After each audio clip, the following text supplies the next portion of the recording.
খবর ছিল ভারত এবং পাকিস্তানের যুদ্ধবিমান কেউ কারো আকাশসীমা পার হয়নি, কিন্তু চমকে ওঠার মতো নতুন খবর সামনে এলো।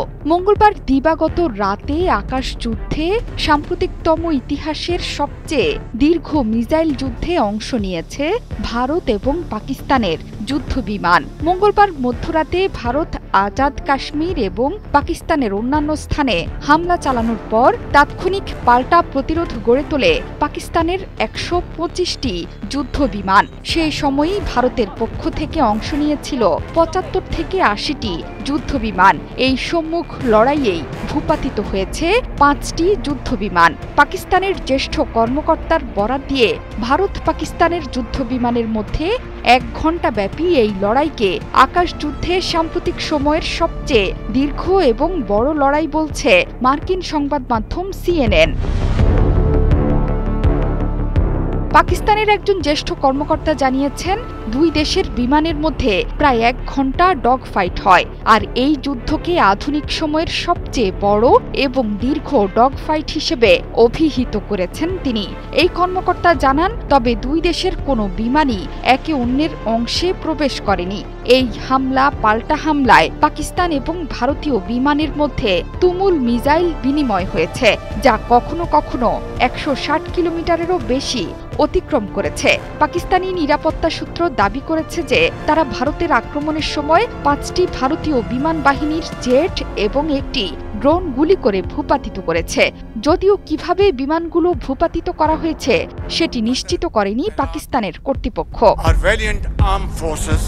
ভূপাতিত বিমানগুলোর মধ্যে আছে ভারতের ৩টি রাফাল জেট।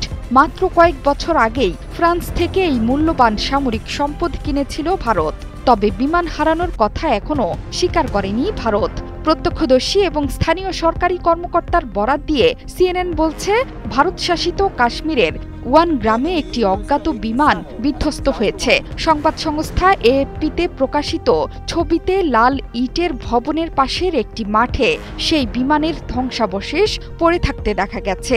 এমনকি বার্তা সংস্থা রয়টার্সও বিমানের ধ্বংসাবশেষের ভিডিও প্রকাশ করে বলেছে, ৩টি বিমান ভূপাতিত করেছে পাকিস্তান।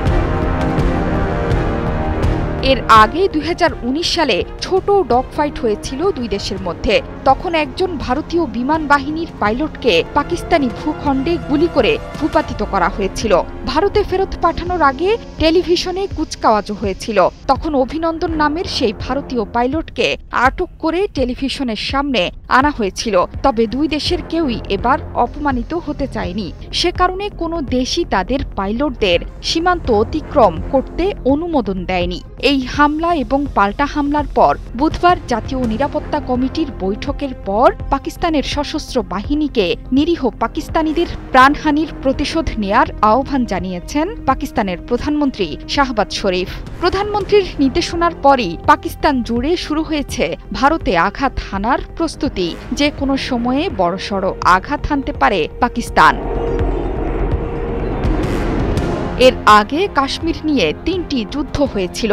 ১৯৯৯ সালে হওয়া শেষ যুদ্ধে প্রাণ গেছে ১,০০০-এর বেশি পাকিস্তানি সৈন্যের, আর ভারতের পক্ষে মারা গিয়েছিল ৫০০ সৈন্য। এরপর দুই দেশ সীমান্তে প্রায় প্রতিদিনই লড়াই চালাচ্ছে। সম্প্রতি পেহেলগামে হামলার জেরে পাকিস্তানকে দায়ী করে তার বদলা হিসেবে হামলা চালিয়েছে ভারত। জোহরা চৌধুরী সেতু, ৭১।